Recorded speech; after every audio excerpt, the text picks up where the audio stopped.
Faut démissionner. Faut démissionner. Partagez la vidéo, assez de révélations aujourd'hui. La mère, maman Douska Pakora.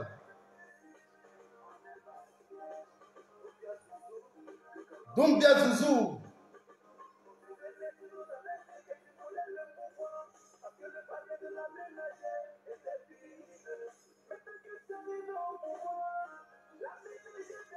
Digbo Dogue, sois salué.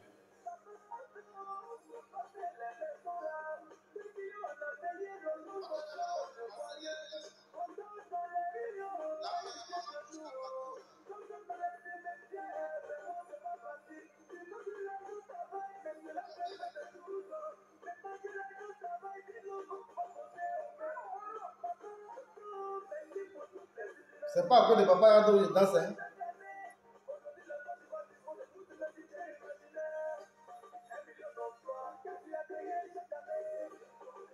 Faut démissionner. Si tu aimes ton pays, il faut démissionner. Si tu aimes ton pays. Partagez la vidéo, assez de révélations. Je dis, si vous ne partagez pas la vidéo, pas de révélations aujourd'hui.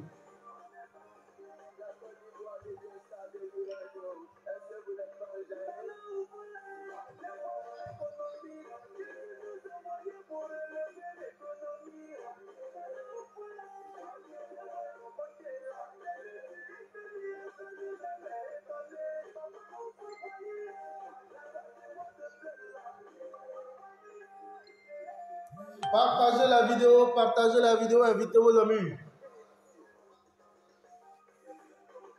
Faut démissionner. Vous allez attendre Fédéral 001 d'abord. Et puis on coupe.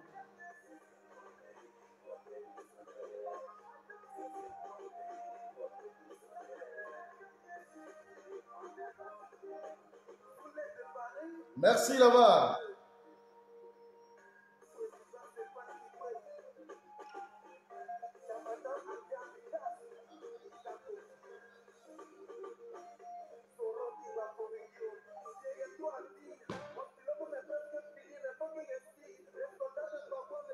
Merci, soldat de Bago.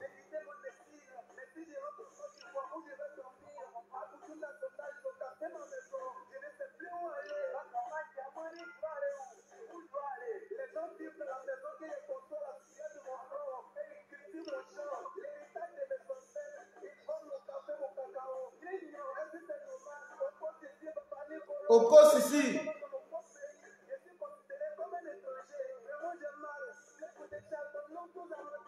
Ah.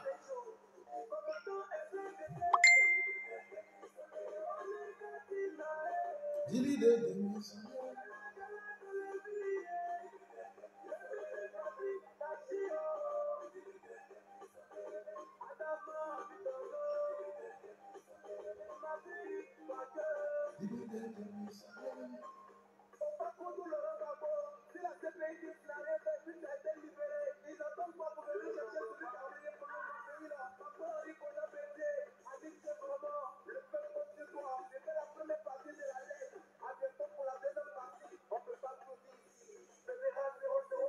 Oh, merci là-bas.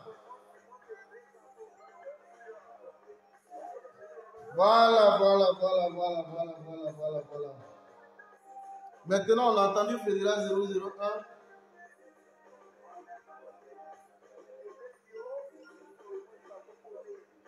Souleymane Bango Kone.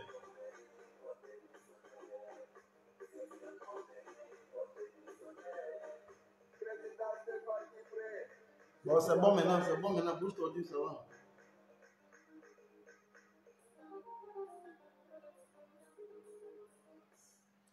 Voilà, lettre ouverte à Papa Ado, signé El Hadji Dosso fit avec El Magnifico. Soyez salués. Soyez tous salués, chers amis. Je voudrais personnellement vous saluer pour votre promptitude au combat et pour votre aptitude au combat. Je voudrais personnellement vous saluer. Soyez tous salués, chers amis. Ici, Fédéral 001, activiste communicant, panafricaniste, membre de Génération et Peuple Solidaire. Merci beaucoup, Nina Begré, Nina la Lyon, la marcheuse, la seule marcheuse qui nous reste. Merci infiniment, merci d'être là. Chers amis, j'ai des révélations à faire. Mais je voudrais que vous partagiez la vidéo. Parce que j'ai des révélations à faire. On va monter tout à l'heure. On va sillonner un peu. On va commencer un peu à Ndoussi. Et puis, on va revenir au Mali. Et on va faire peut-être un tour au niveau du Burkina. Je voudrais saluer le peuple burkinabé. Écrivez Fédéral Sankara. C'est vous qui m'avez surnommé Fédéral Sankara. Écrivez Fédéral Goïta. Les Guinéens, vous m'avez donné un nom. Mais je vais voir si je pourrais le mettre sur moi. Parce que le président guinéen, il est bizarre. C'est un louba, il est bizarre. Donc, je suis en train de voir. Mais je prends Fédéral Sankara, je prends Fédéral Goïta. Plus tard, je vais m'appeler Fédéral Tiam ou bien Fédéral Draman. On va voir ça plus tard. Soyez salués, je vous salue rapidement parce qu'on va monter tout à l'heure en puissance. Métia, bonjour, sois salué. Chers amis, je ne vais pas aller du dos de la cuillère. Rentre en zone de turbulence. Ok, on va rentrer en zone de turbulence. Chap, chap. Je ne vais pas aller du dos de la cuillère. Parce que je n'ai pas envie de caresser les gens dans le sens du poil. Alors, ce qui vient de se passer dans la nuit du 12 au 13 au niveau de Ndoussi, il faut que vous le sachiez dès maintenant. On dit un affrontement intercommunautaire. Maman Babo, sois salué. Je suis au sérieux. Merci beaucoup. Ce qui s'est passé en Ndoussi, on met donc sous le couvert de conflit intercommunautaire, il n'y a rien d'autre. C'est un conflit qui oppose les Doula et les Abé, les autochtones. Écrivez ça. Les Doula de Ndoussi, ceux à qui on a donné gîte et couvert, ils sont en Ndoussi. Vous savez, Ndoussi est pratiquement une zone hybride. Comme ce qu'on veut faire au niveau de la Grande Côte d'Ivoire. Ça veut dire la stratégie du grand remplacement. Ndoussi est devenue pratiquement une zone hybride. À l'origine, c'est une zone qui appartient aux Abé, à l'origine. Avec donc la forte vague d'immigration qui s'est donc opérée dans cette zone de la Côte d'Ivoire, qui est pratiquement sur l'axe Gagnoua, Ndoussi et Divo et autres. Cette zone a été donc submergée par ce qu'on appelle les Doula. Écoutez-moi très bien. Alors, vous savez très bien que cette zone était très active en 2020 lors de la désobéissance civile, ne l'oubliez pas. Cette zone que j'appelle Ndoussi, qui est essentiellement, qui à l'origine est une zone des Abé, mais pendant que je suis en train de vous parler, la zone même, ce n'est même plus évident que ça appartienne encore aux Abé. C'est une zone à 80% de Doula. Je n'ai pas dit de Tagbana, j'ai dit de Doula.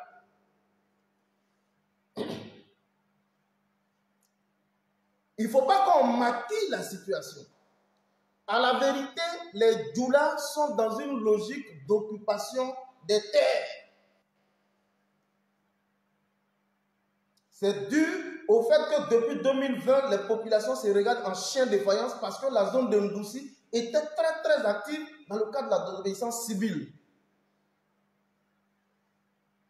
Et c'est une zone qu'ils ont pratiquement réussi à dompter. Je vous le dis honnêtement. La zone aujourd'hui, celui qui dit que Ndoussi appartient aux Abès, dites-lui que moi je dis, c'est trompe. Quand vous arrivez chez nous à Guibéroua, malgré la forte concentration de la communauté Doula, parce que je l'ai toujours dit, je suis panafricain, c'est vrai, mais quand il s'agit des choses de la Côte d'Ivoire, je suis très méticuleux dessus. C'est moi ici qui ai dit sur les réseaux sociaux que quand on va commencer les législatives, pardon, les municipales, les élections locales, chacun ira faire la politique chez lui. Chacun ira donc faire la politique chez lui. L'Union du Grand Nord, l'Union du Grand Nord, tous ceux qui se réclament du Grand Nord iront faire la politique chez eux. C'est moi qui l'ai dit. Parce qu'on ne peut pas laisser ces zones où on est initialement, je vais dire, originaire, et puis on vient chez les autres où on nous donne gîte et couvert, et puis à un moment donné, on veut s'établir et on veut même dominer, on veut gouverner ceux qui nous ont donné gîte et couvert. Ce n'est pas sérieux.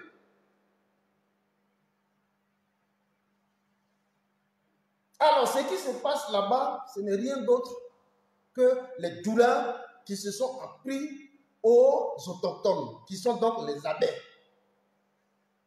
Il y a mon frère qui est venu tout à l'heure surfer, non, les doulas disent que ce sont les Abès disent que ce sont les doulas. Il ne faut pas qu'on se trompe. Les hommes d'Alassane Draman Ouattara, là, les doulas là, qui sont là-bas, là, effectivement, ce sont eux qui se sont lancés dans une campagne de déstabilisation des commerces de certains Abès. Parce que, à la vérité, on n'a pas encore épousé la mentalité des jeunes de Bonois. Quand vous arrivez chez Simon Lévy Gbagbo, les jeunes de Bonois, là-bas, tous les différents commerces, les secteurs d'activité primaires sont tenus par les abourés. Mais il n'y a que dans les autres zones. Là. Parce que je l'ai dit, qu'à un moment donné, ce problème va se poser. Parce que quand on vous permet de venir vous sédentariser dans certaines zones et qu'à un moment donné, vous voulez bander les muscles, sous prétexte que c'est votre gars qui est au pouvoir et vous voulez dominer les gens sur les propres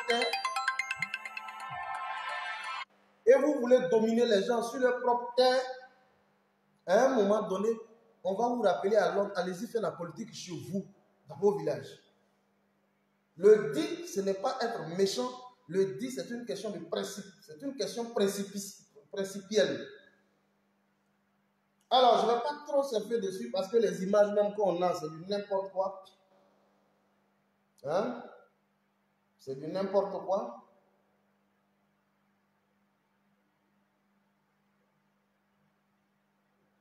C'est du n'importe quoi. Je ne sais même pas. Tous les commerces sont pratiquement brûlés. Hein? Vous voyez?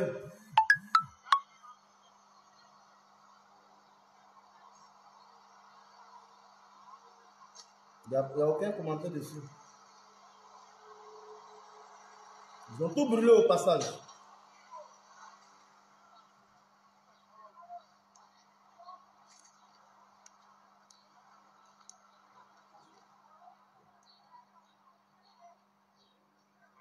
Ils ont mis à feu. Je ne sais pas si Facebook va me bloquer. Hein. Attention. Je ne sais pas si Facebook va me bloquer. Ils ont tout mis à feu et à sang. Ils ont tout mis à feu et à sang. Toujours les mêmes.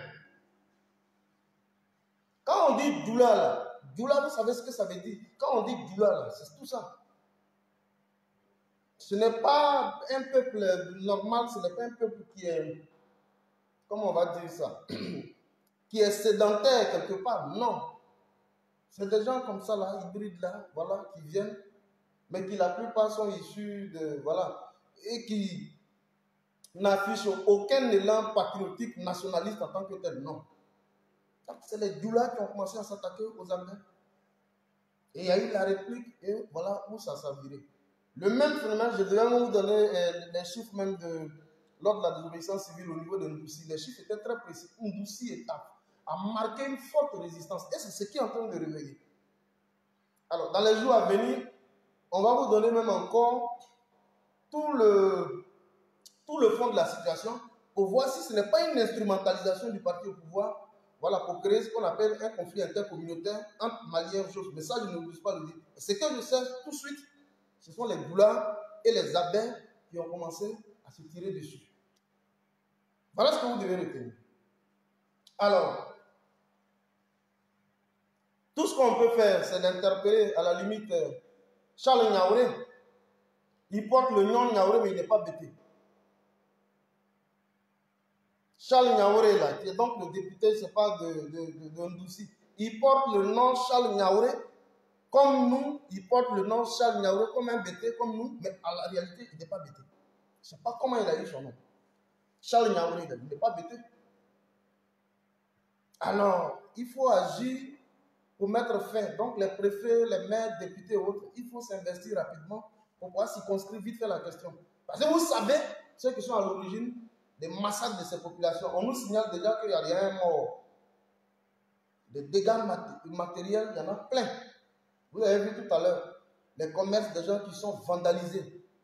Et c'est ça. Voilà la mentalité génocidaire du RDR. Et ça, il faut avoir le courage de le dire. C'est la mentalité génocidaire du RDR qu'on est en train de vous présenter.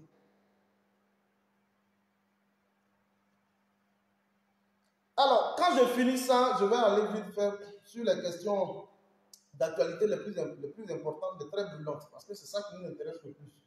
On va descendre vite fait au Mali. Partagez la vidéo, s'il vous plaît. Partagez la vidéo. Vous savez que si je vous montre ma page, elle est à risque. Ça veut dire la page, c'est même pas restreinte, mais elle est à risque, au rouge carrément. Donc, je fais des vidéos comme ça.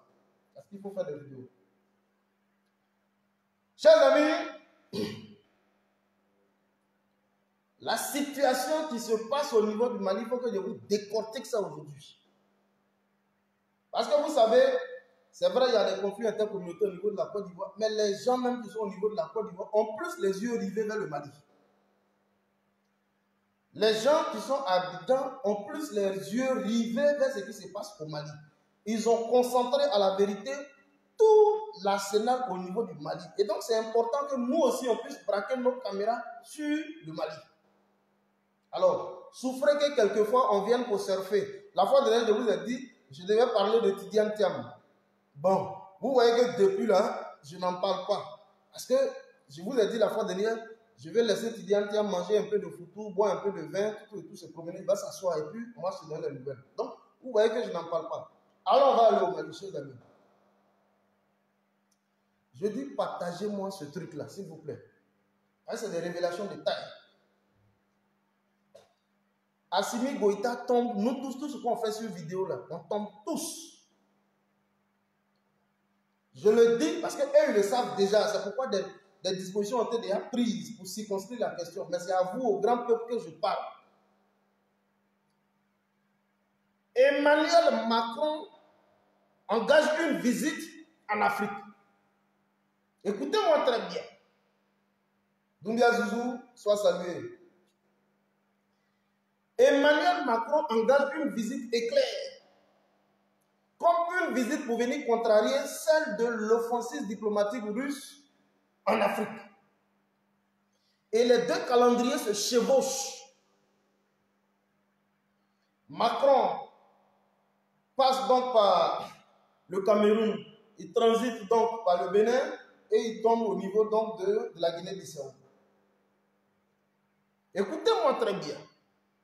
C'est une révélation qui a été même déjà faite par l'aide méga.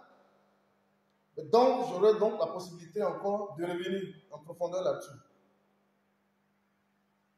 2 jours, mais lorsqu'il arrive en face du président de la dite CEDEAO, qui est donc Embalo Sissoko, je précise bien que Embalo Sissoko est un militaire. Il est général. C'est un militaire qui est au pouvoir. C'est important de le préciser. Embalo Sissoko est un militaire. Donc, lorsqu'il arrive, la toute première proposition qui est faite à Embalo Sissoko, c'est la mise sur pied de ce qu'on appelle une force anti-push. Écoutez-moi très bien. La mise sur pied d'une force anti-push. Et il dit que cette force va contribuer effectivement à freiner les élans de coup d'État. Comme ça s'est passé au Mali, au Burkina et puis en Guinée. Mais ils se sont focalisés sur les coups d'État militaires. Nous avons donc fait des sorties pour les ramener à leur cahier. lorsque à l'époque, le président Laurent Gbagbo, quand il est sorti de la haine et qu'il a engagé une visite, du moins, il a reçu pas mal d'invités chez lui à Mama, lorsqu'il a donné la définition du coup d'État, où il a dit qu'il existe deux types de coups d'État, des coups d'État civils et des coups d'État militaires. Et que les coups d'État militaires sont donc la résultante de la mauvaise gestion de la chose publique par les pouvoirs civils. Ça, il l'a dit, Gbagbo l'a dit. Et ce coup magistral-là est allé pratiquement dans tous les amphis. Alors, 2 jours, je dis bien 2 jours après le départ d'Emmanuel Macron en France. 2 jours après le départ d'Emmanuel Macron en France.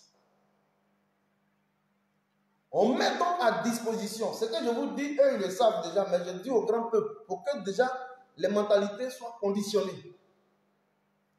Un important lot de matériel et logistique militaire est mis à disposition de qui? De Mbalo. Ça transite déjà par Ziguinchor au niveau donc du Sénégal.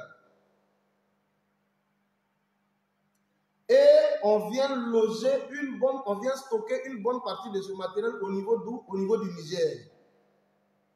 Écoutez-moi très bien. La stratégie de l'encerclement du Mali est donc en cours. Mais nous sommes en train de trouver des moyens palliatifs. Donc écoutez, partagez le truc là, s'il vous plaît. Aujourd'hui, il faut que je prêche. Écrivez, prêche, marche. Je vais prêcher fort. Ce matériel, en bonne partie, va être stocké au niveau du Niger. Mais pourquoi on stocke le matériel au niveau du Niger? Vous savez que le Mali, le Burkina et le Niger sont donc des pays qui sont constitués dans une zone très hostile. Une zone où il y a un haut niveau d'insécurité qu'on appelle la zone des 3 frontières. Donc le Niger, le Burkina et le Mali qui font donc la zone des 3 frontières, qui est pratiquement le nid, je dis bien le nid de tous les mouvements islamistes terroristes. La zone des 3 frontières. Et donc vous savez pratiquement que le Niger qui est là, qui est un pays hostile, est pratiquement une base arrière de l'armée régulière de la France. On va donc armer, on va donc stocker tout ce matériel là-bas. L'objectif, comme nous avons donc déjà des cellules dormantes au niveau du Mali, qui ont donc transité depuis la Côte d'Ivoire sous le couvert de la soi-disant MINUSMA, mais quand on évalue, je vais dire les évaluations officielles que Draman a lancées, autour de 850 personnes constituées en cellules dormantes. Donc ce matériel-là va être progressivement acheminé par voie interposée jusqu'à atteindre les cibles au niveau du Mali. Et c'est ceux-là qui vont se charger naturellement de faire la salle des zones. Et ce que je vous dis, c'est un projet de pilonnage de Bamako. Je dis partager le truc là. Oh. C'est un projet d'anéantissement de Bamako. C'est-à-dire qu'on frappe Bamako dans les 3 sens. Par le Burkina, par le Niger. Et on frappe le Mali, Bamako, de l'intérieur comme de l'extérieur. Est-ce que vous m'écoutez très bien?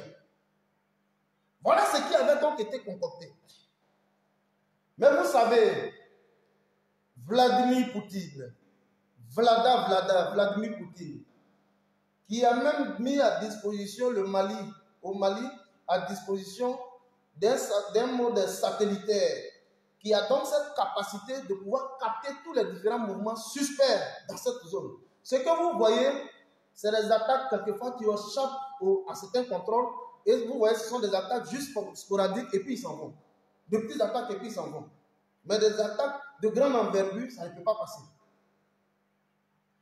Et donc, tous les services secrets russes sont saisis de cette affaire. Parce que le truc, c'est quoi?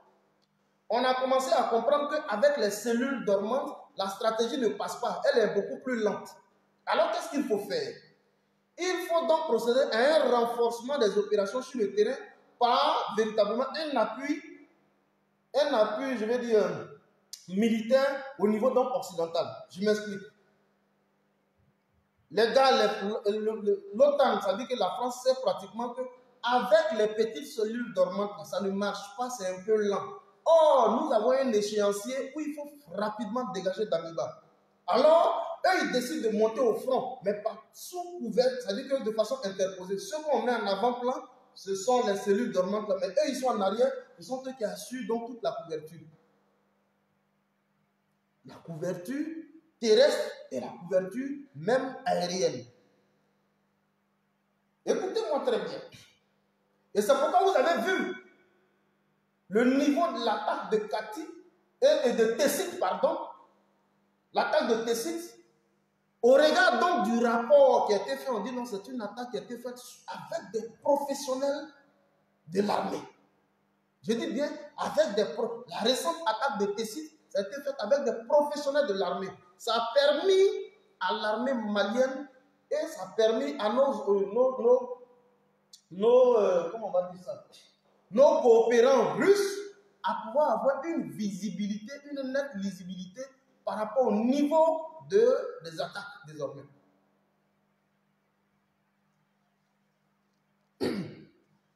Ça leur a permis de pouvoir avoir une nette lisibilité désormais par rapport au flux des attaques. Parce que quand on regarde toute la technicité qui est employée, on se dit non, si c'est de simples bidasses qui n'ont véritablement aucune technicité accrue pour pouvoir engager ce type d'offensive, alors il faut réorienter la stratégie. Vite fait, Poutine va donner des instructions fermes. On met donc à disposition du Mali un important lot dans le cadre du renforcement de la flotte aérienne. 15 engins, je vous donne le chiffre, 15 engins, avions de chasse.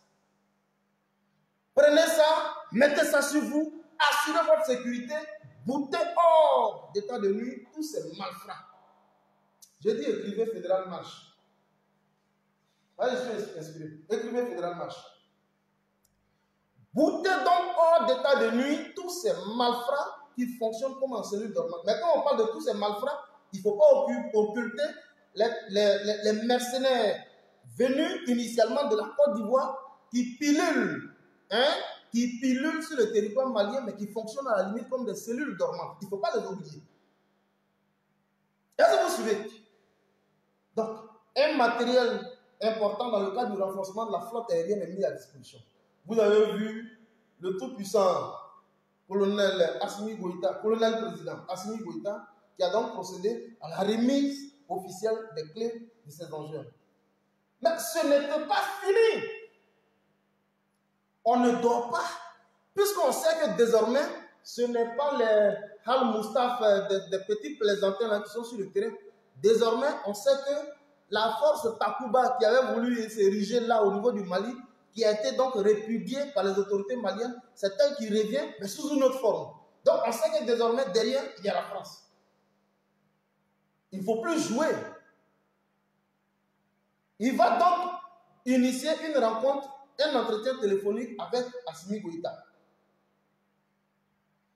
Vous avez vu la qualité et le contenu du tweet. Je ne vais pas trop revenir dessus parce qu'il en dit long. J'ai eu un échange fraternel avec M. Vladimir Poutine, le président de la Fédération de Russie. Nos échanges ont été fructueux et ont porté sur les questions du respect mutuel de la souveraineté et de la dignité de nos peuples. Message directement qu'on portait à qui? À Alassane Dramane Ouattara qui est couché à Abidjan. Pour lui dire que désormais, je parle avec ceux qui vous font peur. Je parle, moi, avec le patron du monde. Celui qui vous effraie. Moi, c'est avec lui que désormais, moi, je converse. C'est pourquoi Assimi Goïta, en lieu et place de garder le tweet secrètement, du moins l'information secrètement, il le met sur les réseaux sociaux. On devient tous des cyberactivistes. Hein? C'est ça aussi la communication. On le jette sur les réseaux sociaux. Et ça fait tache d'huile. Lorsqu'on voit le message d'Assimi Goïta sur les réseaux sociaux, je vous dis que toutes les grandes chancelleries internationales, ça tremble. Je vous parie que Assimi Goïta est de 83. C'est un enfant. Il est de 83. C'est-à-dire qu'il a 39 ans. Le petit-fils d'Alassane Dramane Ouattara, qui prend son téléphone et qui converse comme ça avec avec Vladimir Poutine. Ça tremble à Abidjan, ça tremble à Paris, ça tremble partout. C'est pas bon.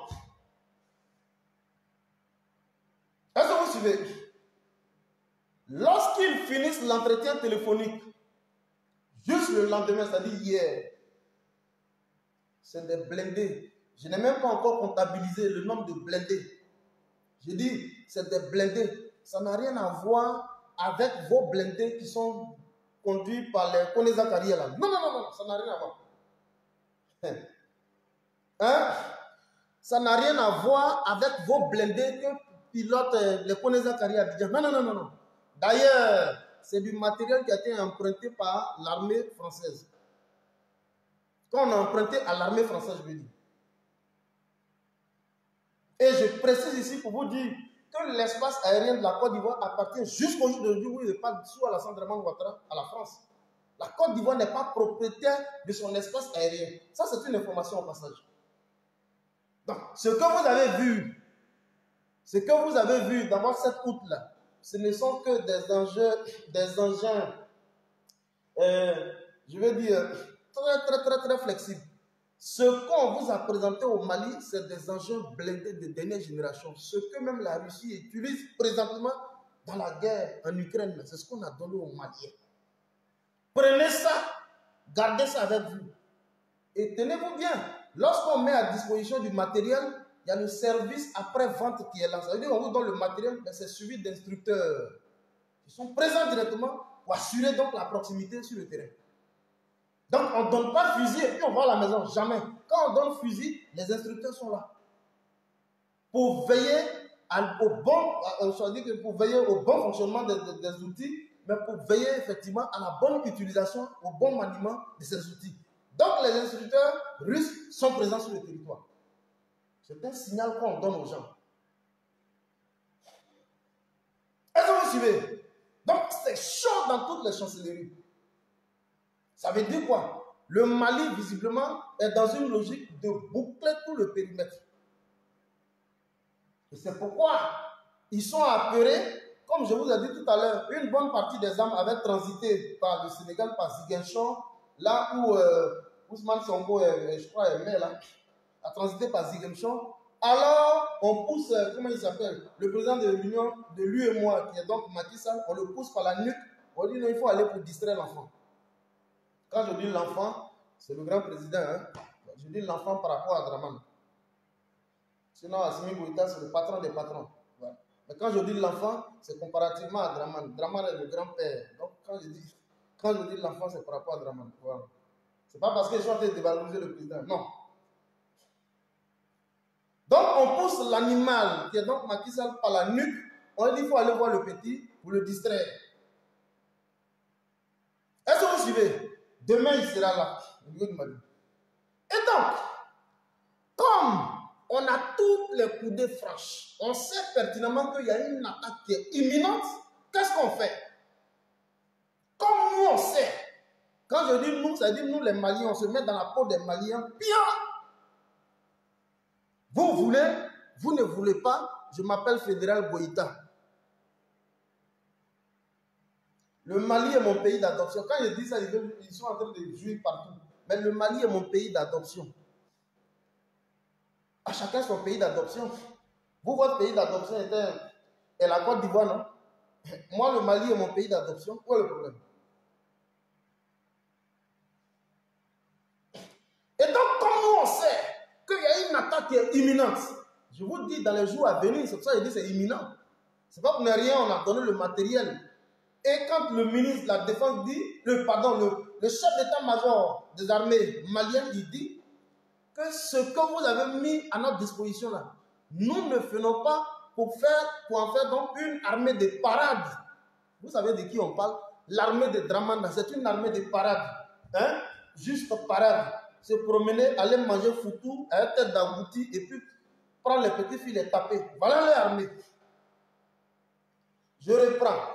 L'armée de parade de Dramane, c'est constitué de ventrus, manger foutou, avec des choses avec beaucoup dedans, manger à Sipores là, boire du bon vin, se retrouver dans les machins, taper les petites filles et puis aller jeter le fusil en bandoulière. Voilà l'armée de Draman. Ils ont tous quitté à Korogo, ils ont découvert Abidjan. Voilà, donc ils vivent à satiété. Ils n'ont jamais vu Abidjan. De la rébellion, ils se sont retrouvés là à Abidjan. Ils voient ça, maintenant ils découvrent une jolie femme, Sinclair, bien machin. Donc, ils courent. Ça joue comme ça à satiété parce qu'ils n'ont jamais vu. Ils sont quittés dans les maquis. Depuis le Burkina, machin, ils sont arrivés comme ça. On les a déversés tout en plein Sipores. Ils n'ont jamais vu plein air. Plein air Sipores, ils n'ont jamais vu. Les petites filles, les bonnes rondeurs, là, ils n'ont jamais vu. Ils arrivent, on déverse ça sur eux. Donc, fusil en bandoulière, mange 2 têtes d'agouti avec beaucoup, tombe.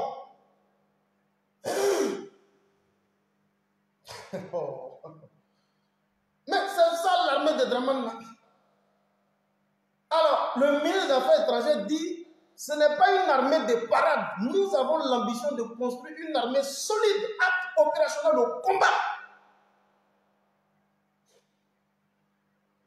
C'est pas pour Draman là. Donc, comme nous on sait, nous les Maliens,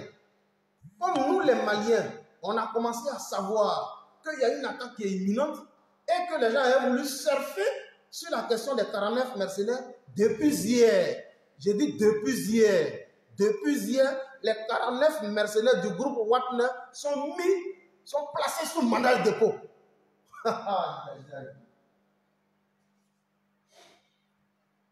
Je reprends.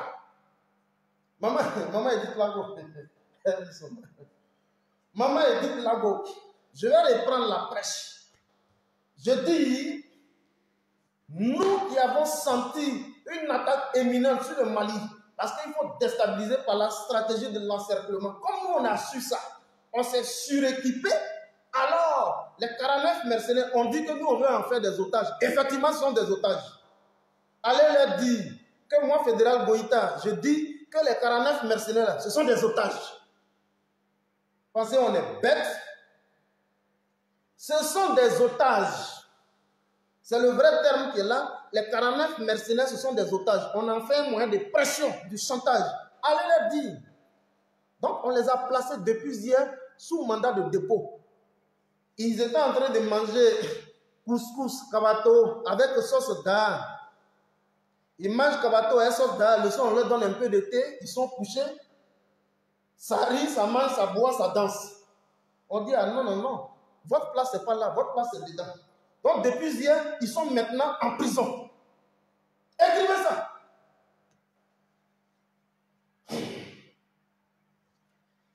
J'ai dit, les 49 mercenaires de la centre Draman Ouattara, depuis hier, ils sont en tôle. L'affaire devient intéressante. Ma chère, Maman Lago, Maman Douchka, on ne peut plus discuter avec Draman. Quelqu'un qui dit que visiblement, moi, mes gars sont allés, ils ont été injustement arrêtés. Et que je vais prendre tous les moyens pour pouvoir les libérer. La Côte d'Ivoire, je ne sais pas de quelle Côte d'Ivoire il parle, mais la Côte d'Ivoire ne vous oubliera jamais. Ça veut dire que l'exploitation de l'issue diplomatique, il ne faut plus compter dessus. Draman n'est pas prêt à mettre ses 2 pieds par terre pour demander pardon. On n'est pas Gawa. Nous, les Maliens, on n'est pas Gawa. Ah, comme ce sont les 49 là, nous, on prend au moins pour se faire entendre. Parce que, mine de rien, en matière de guerre, il faut avoir des otages. Ceux-ci qui t'appuient pour faire de la surenchère. Nina Begré.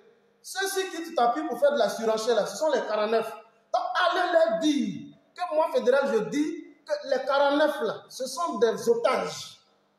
Si on n'avait pas les 49, on ne pouvait pas parler à les gens.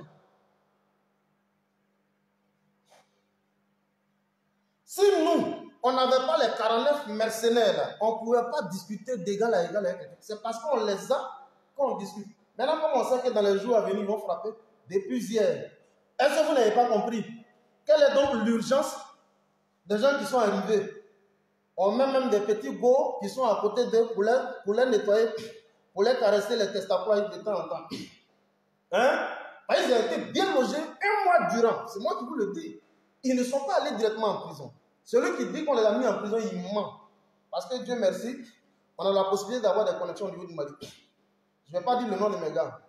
Mais chaque fois, on échange. On les a logés, ils sont bien logés. Des petites filles même viennent, on lave les habits, tout. On fait sauce d'art avec bien machin là. Soumara dedans, bien, les gens ils mangent bien. Ils sont bien nourris. Pendant un mois, ils ont commencé à être dodus même. Maman Laouni Fleur, soit saluée. Pendant un mois durant, ils ont commencé à être dodus. Ça mange bien. Bon cabato avec du bon thé. Et des bâtards. Comme eux, ils pensent qu'on est encore dit, il y en a même qui réclament la bière. Un prisonnier, il y en a même qui réclament la bière. C'est-à-dire, on t'envoie dans un pays presque islamiste, et puis lui, de là, la bière de Côte d'Ivoire lui manque, et il demande la bière en tôle. On dit, bon, votre affaire, on va mettre fin à ça. Donc, depuis hier, ils sont placés sous mandat de dépôt. Ils sont aptes à passer au jugement. On va les juger, on va les condamner au Mali. Et il n'aura rien. Écoutez ça. Nous les Maliens, on va les condamner, les 49 mercenaires. Nous les Maliens, on va les condamner et on va les juger, les condamner au Mali. Et il n'aura rien. Parce que, vous savez, on ne parle pas qu'on n'est rien. Goïta, le président Assimi Goïta, on ne parle pas qu'on n'est rien. Son pied assis sur caillou. Mon cher, son pied assis sur caillou. Quand le ministre des Affaires étrangères, Sergej Lavrov, quand il dit, gare à celui qui va s'attaquer au Mali, nous allons le poursuivre jusque dans son dernier retranchement. Vous savez de qui on parle? C'est de Draman.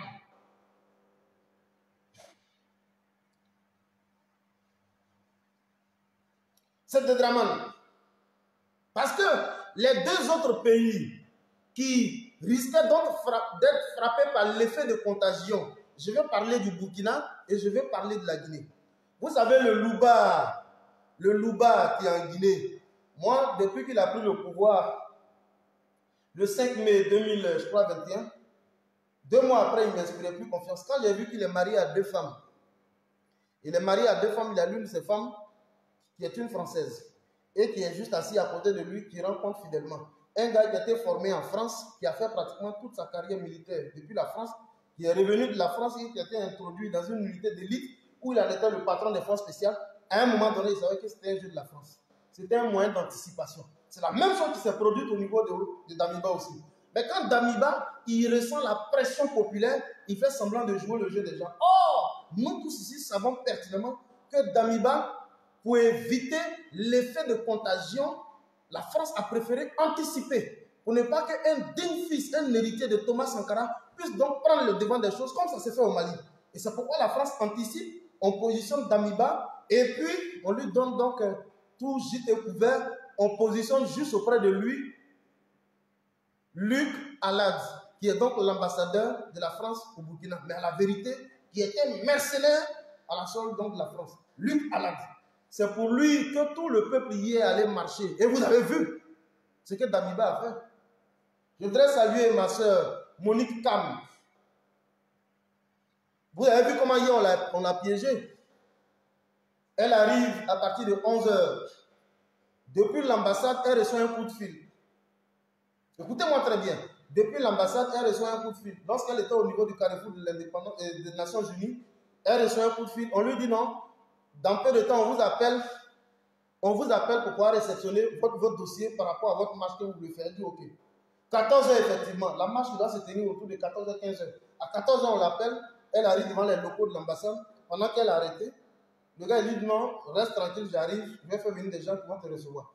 Dès qu'il donne d'eau, la BAC, chez eux ils appellent ça la BAC. C'est que nous on appelle la BAE. En Côte d'Ivoire, nous on appelle ça la brigade anti-émeute. Là-bas, ils appellent ça la brigade anticriminelle. La BAC commence à les asphyxier à coups de lacrymogène. Voilà comment la marche d'hier a été dispersée. Mais je voudrais saluer le peuple burkinabé. Voilà comment la marche d'hier a été dispersée. Mais, selon encore les dernières informations que nous avons par rapport au Burkina, c'est que le vendredi prochain qui vient, parce qu'ils ont dit qu'ils vont maintenir le niveau de pression jusqu'à ce que le MPCR puisse fléchir. Donc tous les vendredis, il va y avoir des foyers de tension sur toute l'étendue du territoire. Et ça, c'est au niveau du Burkina. Alors, chers amis, la lutte aujourd'hui, elle est multiforme, elle est multidimensionnelle, multi-internationale. C'est ce que vous devez comprendre. Donc, c'est une guerre froide qui est en train de se passer sur le sol malien. Quand on dit la guerre froide, ça veut dire quoi? Des puissances qui s'opposent, mais de façon interposée. La France agit au travers de Draman et la Russie agit donc au travers du Mali. Donc, c'est une crise géostratégique des grandes puissances qui a commencé depuis l'Ukraine et qui visiblement est en train de se matérialiser au niveau du Mali. On n'est pas en train de jouer. Maintenant, il y a un qui me disait, mais fédéral, vous parlez de Mali. Gbagbo ici avait payé fusil avec les Russes, non? Mais est-ce que quand Sarko a bombardé Gbagbo, quand il a trouvé Gbagbo et qu'il a été chopé comme un rat, où était la Russie? C'est de la même Russie vous parlez, la même Russie vous criez, Russie. Parce que c'est sur Russie vous comptez au Mali. Je l'ai pris une box, je lui ai dit, c'est vrai ce que tu dis, mais ce n'est pas les mêmes configurations. Et je voudrais que vous écoutiez ça. Envoyez la vidéo à tous les Maliens. Eux, ils parlent en bambara, nous, on parle en français. Ce n'est pas la même configuration. Gbagbo, le président Laurent Gbagbo, avait donc signé un accord de vente et d'achat d'armes à la République fédérale de la Russie. Généralement, ce sont des armes qu'on achète sur le marché noir. Il faut avoir le courage de le dire. C'est des structures privées. Donc, c'est sur le marché noir qu'on achète les armes. Et donc, ce qui liait la Côte d'Ivoire à la Russie, fondamentalement, vente et achat d'armes. Donc, il n'y avait pas une convention, il n'y avait pas un accord de coopération qui a donc été ratifié, qui donne donc la légitimité à la Russie en cas d'attaque de pouvoir s'interférer et de faire front. Jamais. Or, la Côte d'Ivoire et la France sont liées par des liens séculaires qui datent donc depuis 1961. Des accords de défense. C'est pourquoi l'armée française est présente sur le sol ivoirien. Donc, ce n'était pas pareil pour le cas de Gbagbo, avec celui de Assimi Goïta. Mais je n'ai même pas besoin de trop vous rappeler. Avant-hier, quand on a procédé à la remise du matériel logistique et militaire, dans le cadre de l'équipement du renforcement de la flotte aérienne, mais quand vous avez vu, ceux qui étaient assis en première loge, là, vos yeux là ne voient pas clair. Ceux qui étaient logés à la première loge, c'était qui? C'était les diplomates, les membres du corps diplomatique de la République fédérale de la Russie. Écoutez ça. Je reprends. Lors de la cérémonie de remise officielle du matériel logistique et militaire, dans le cadre du renforcement de la flotte aérienne, les officiels, là, les blancs, là, qui étaient là, ce n'est pas des Français. Puisqu'on n'en a même plus besoin sur le sol malien. Ce n'est pas des Français. C'est des membres du corps diplomatique de la Russie. Ce sont eux qui étaient là. Devant Assimi Goïta. Donc, on n'a qu'à vous parler dans quel français? Assimi Goïta n'est pas quelqu'un qui bavarde beaucoup. Lui, il vous met devant les faits accomplis. Vous voulez voir la Russie auprès de moi? Eh bien, voilà la Russie auprès de moi. Comme vous ne croyez pas que je fonctionne avec la Russie, vous me parlez de Wagner, de Gnerenner. Eh bien, je parle, moi, Assimi, je parle avec, comment il s'appelle là? Avec Poutine, directement. Ce que Alassane Draman Ouattara ne pourra jamais faire. Je vous ai expliqué pourquoi il allait en Afrique du Sud. Ça, je vous ai déjà dit. Je ne reviens plus trop dessus. Mon cher, il sait pratiquement ce qui est en train de se passer. Il sait que dans peu de temps, il serait évité. Il y a un qui m'a dit un jour, mais ce qui est sûr, on peut supporter toute personne qui est prête à faire partie à la salle. On dit, ok, ça aussi c'est bon. Mais on dit, il y a Thiam qui arrive, bon, laissez la faire du Thiam. Après, on va parler de ça. Donc, il sait qu'il est partant. Et quand les partants sont les sales dossiers qui reviennent, alors on va en Afrique du Sud, qui est un pays qui est membre du BRICS.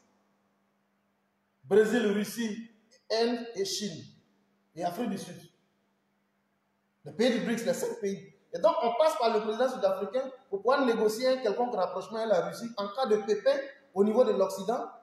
Pour aller se réfugier là-bas. Tu penses qu'il est bête, il durcit le temps ici, mais quelque part lui aussi il cherche des passerelles pour avoir une couverture pour demain, pour s'assurer une retraite paisible et dorée.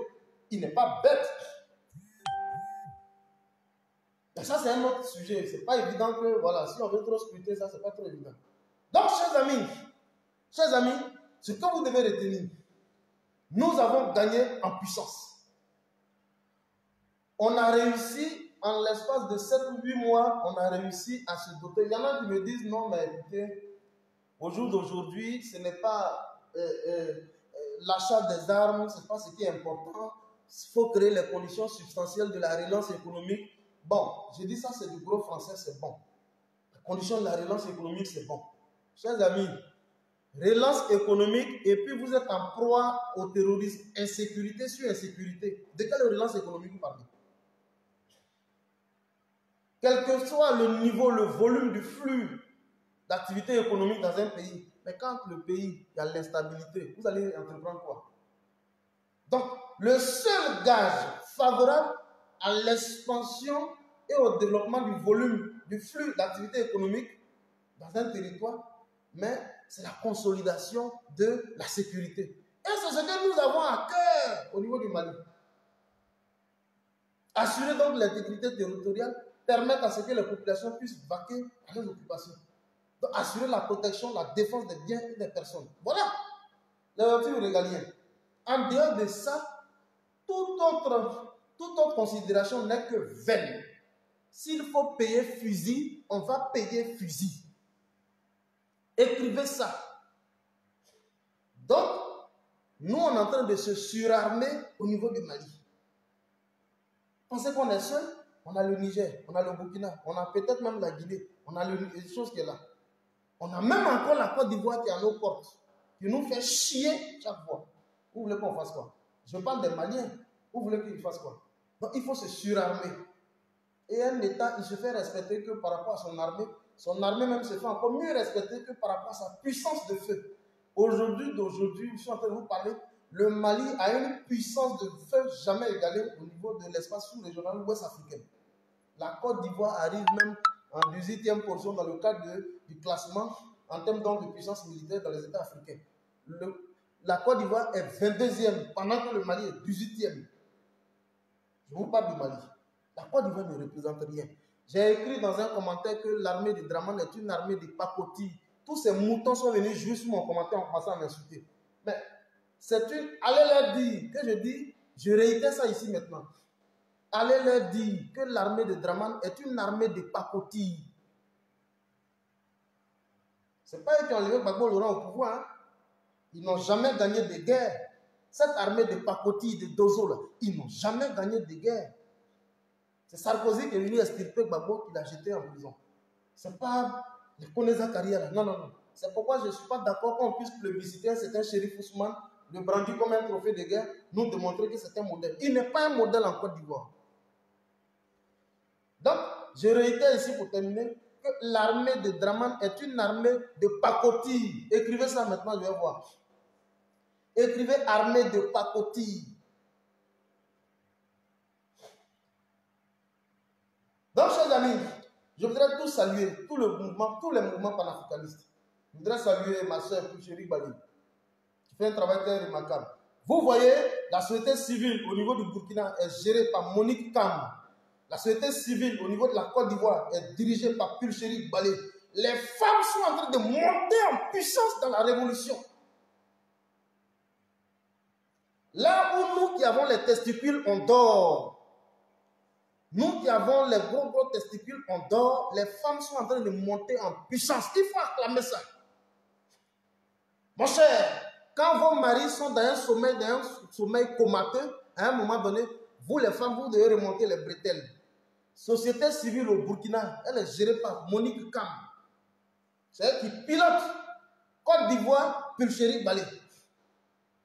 Mon cher, c'est les femmes qui ont le dessus. C'est la nouvelle forme de révolution. C'est la nouvelle orientation révolutionnaire qui est là. C'est les femmes. Il y a une qui rit sur moi. Eva l'a dit. Ma chère, Eva, tous les garçons là, aux testicules français ne peuvent plus rien faire. C'est les femmes maintenant qui sont des commandos. Toutes les révolutions qui sont en train de faire, c'est les femmes que vous allez voir devant. Ne soyez pas étonnés demain quand vous allez voir une femme présidente en Côte d'Ivoire. Eh bien, c'est la nouvelle orientation révolutionnaire. Il faut applaudir les femmes. Ça comme ça. Ce qui fait que moi-même, demain, si je dois avoir une femme, il faut que ce soit une femme aussi révolutionnaire. Parce qu'il faut qu'on soit dans la même visée. Parce que toi, tu es dans la révolution, tu es dans le combat. Toi, tu es une femme seulement qui est faite pour faire placaler un copain. Bon, quand c'est comme ça ne marche pas. Toi, tu es dans le combat. Ta femme, elle s'est fait placaler un copain pour te donner. La nuit vient, tu vas dormir, elle va nettoyer ta tête. Bon, quand c'est comme ça ne marche pas. Tu es dans la révolution, ta femme est dedans. Donc, bravo les femmes. Voilà les mamans Edith Lago qui sont là. C'est les femmes, c'est à vous le pouvoir. Le futur pouvoir, c'est pour les femmes. Point barre. J'ai balé à faire la prison 2 fois. Une fois en prison. Elle sort, elle a été arrêtée plusieurs fois. Mais elle tient là-bas. Le pouvoir, la nouvelle orientation révolutionnaire est le fruit exclusif des femmes. Il faut applaudir ça. Je salue Monique Tam du Burkina. Je salue Pulchérie Edith Balé de la Côte d'Ivoire. Je sais que quelque chose va se dessiner aussi au niveau de la Guinée. C'est ça. Il y a un qui me disait, mais pourquoi Pulchérie, on l'attrape et puis on la fait sortir toujours? Qu'est-ce qui se passe? Il dit, c'est à moi qui lui ai demandé ça. Moi, de venir dire ici, pourquoi on l'attrape et puis on la lâche? Restez là seulement. Vous n'avez rien compris. Donc, je suis membre de Génération Un Peuple Solidaire, mais j'encourage tout le monde à s'inscrire dans ce mouvement. ACI, Alternative Citoyenne, quelque chose ivoirien, je ne sais pas quoi là. Voilà. Il faut s'inscrire massivement dans ce mouvement. C'est notre nom fera notre force. Donc tous ceux même qui sont dans les partis politiques de l'opposition, qui sont fatigués de tout et de rien, ce n'est pas la peine d'engager une quelconque rivalité. La dame, elle n'a pas besoin de ça. Il faut accorder nos violons et puis mener la lutte véritablement. Donc, les chers amis, bravo à nous les femmes, bravo à vous les femmes, voilà, bravo les femmes, bravo les femmes. En tout cas, bravo les femmes, bravo les femmes. La révolution, c'est les femmes. Point barre. Les garçons, ils sont périmés, c'est terminé. Où ils sont, c'est les gens, ils sont fatigués. Voilà. Ils sont fatigués, c'est fini. C'est les femmes maintenant qu'on écoute. Et puis vous êtes dans une lutte, même quand il y a les femmes devant, il y a les enfants, les gens ne peuvent pas. C'est les femmes maintenant. Voilà. Donc, merci beaucoup à vous tous qui étaient là sur le live. Merci beaucoup. Je pense qu'on va se revoir sûrement demain. Voilà. On va se revoir sûrement demain. Ne doute pas de nous. Après nous, c'est nous. Bravo. Oui, bravo, bravo. Digo de lui. Après les femmes, c'est les femmes. Voilà. Après les femmes, c'est les femmes. Dans 10 ans, dans 5 ans, dans 10 ans, dans 15 ans, c'est sûr qu'on va avoir une femme. Au même titre que Hélène Jason Sirleaf, au niveau du Libéria, en Côte d'Ivoire. Voilà. On va avoir une femme aux affaires. Vive les femmes. Bravo à vous. Et puis, vive la révolution. Voilà. Que Dieu vous bénisse. On est ensemble. Portez-vous bien. Voilà. Série Ayoka. Qui connaît? Qui t'a montré mon nom, Série là? Attention. Hein. Je ne peux pas écrire mon nom comme ça ici. Hein. D'accord. Ok. Portez-vous bien. On est ensemble. Merci.